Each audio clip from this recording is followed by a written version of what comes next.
Hello friends, आप देख रहे हैं एनएन स्पोर्ट्स और मैं हूं रवीश। और जैसा कि आप जानते हैं कि कोरोना वायरस के इन्फेक्शन की वजह से पूरी दुनिया प्रभावित है और पूरी दुनिया में कहीं भी कोई स्पोर्टिंग एक्टिविटी नहीं हो रही है।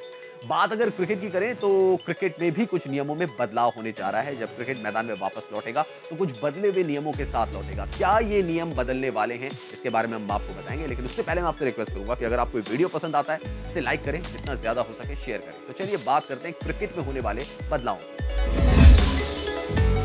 कोविड-19 के बाद जब दुनिया भर में खेल शुरू होंगे तब खिलाड़ियों को एहतियात के तौर पर अपनी आदतों में सुधार करना होगा। मौजूदा स्थिति में कोविड-19 के कारण ही दुनिया भर में क्रिकेट सहित कई मुख्य टूर्नामेंट या तो स्थगित हो गए हैं या उन्हें रद्द करना पड़ा है। गेंदबाजों का गेंद पर लार का इस्तेमाल करना आम बात है, लेकिन कोविड-19 महामारी के बाद उन्हें गेंद को चमकाने के इस तरीके पर फिर से विचार करना पड़ सकता है, जिससे लोगों का मानना है कि पहले ही बल्लेबाजों के अनुकूल बन चुके खेल में उनकी मुसीबत और बढ़ सकती है। जब से टी20 क्रिकेट शुरू हुआ है तब से कहा जाता है कि क्रिकेट बल्लेबाजों का गेम ज्यादा बन गया है और गेंदबाजों के पास बहुत कम चांस होता है। गेंदबाज अगर थोड़ी बहुत गेंद से मदद हासिल करना चाहते भी हैं तो वो अपना स्लाइवा यानी कि लार लगाकर गेंद को शाइन करने की कोशिश करते हैं, लेकिन अगर ये नियम भी हट जाएगा तो फिर गेंदबाजों के लिए और मुसीबत हो जाएगी। दक्षिण अफ्रीका में 2018 के गेंद से छेड़छाड़ प्रकरण के कारण गेंद की स्थिति की निगरानी बढ़ गई है, लेकिन गेंद पर पसीने और थूक का इस्तेमाल अब भी वैध है।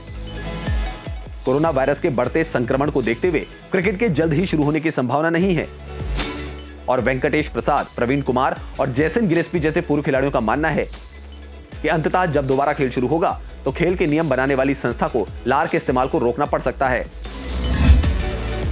अगर यह नियम अमल में आता है तो गेंदबाजों के लिए वाकई परेशानी हो सकती है, लेकिन यह भी हो सकता है कि सिर्फ एक ही खिलाड़ी को गेंद पर थूक लगाने की इजाजत मिल जाए। वैसे आईसीसी डिफरेंट पहलुओं पर विचार कर रही है और उसके बाद ही इस पर कुछ बड़ा फैसला होने वाला है।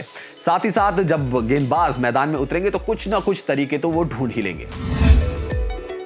भारत की ओर से 33 टेस्ट और 161 एक दिवसीय अंतर्राष्ट्रीय मैच खेलने वाले पूर्व तेज गेंदबाज प्रसाद ने कहा, मैच जब दोबारा शुरू होंगे तो उन्हें कुछ समय तक सिर्फ पसीने का इस्तेमाल करना चाहिए, क्योंकि खिलाड़ियों की सुरक्षा सबसे बड़ी बात है। प्रसाद ने कहा कि गेंद को चमकाने के लिए लार का इस्तेमाल नहीं करने से गेंदबाजों के लिए चीजें मुश्किल हो जाएंगी, लेकिन यह समय की जरूरत है। थूक के बिना गेंद को चमकाने के लिए सिर्फ पसीने का इस्तेमाल किया जा सकेगा, लेकिन प्रसाद के मुताबिक यह आसान नहीं होगा। प्रसाद ने कहा, क्योंकि सभी को पसीना नहीं आता, ऐसे में आपको किसी ऐसे खिलाड़ी के पास गेंद फेंकनी होगी जिसे पसीना आता हो। मुझे इतना पसीना नहीं आता था, जबकि राहुल द्रविड़ को आता था।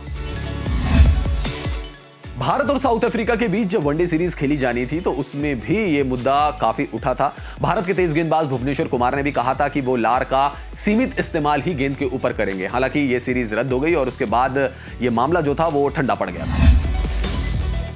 पूर्व तेज गेंदबाज प्रवीण कुमार ने भी कहा है कि खेल दोबारा शुरू होने पर उन्हें कुछ महीने के लिए लार के इस्तेमाल को प्रतिबंधित करना होगा। गेंदबाज के रूप में हमें किसी अन्य चीज के इस्तेमाल के बारे में सोचना होगा। उन्होंने कहा, तेज गेंदबाजों के लिए बेहद महत्वपूर्ण है, स्पिनर्स के लिए भी, क्योंकि इससे उन्हें ड्रिफ्ट हासिल करने में मदद मिलेगी। स्पिनर अगर चमकते हुए हिस्से को बाईं ओर रखते हैं तो हवा में गेंद बल्लेबाजों से दूर जाती है और फिर अंदर आती है। इससे बल्लेबाजों की परीक्षा होती है। प्रवीण ने कहा कि उन्हें लार से नई गेंद को स्विंग कराने और पुरानी गेंद को रिवर्स स्विंग कराने में काफी मदद मिली।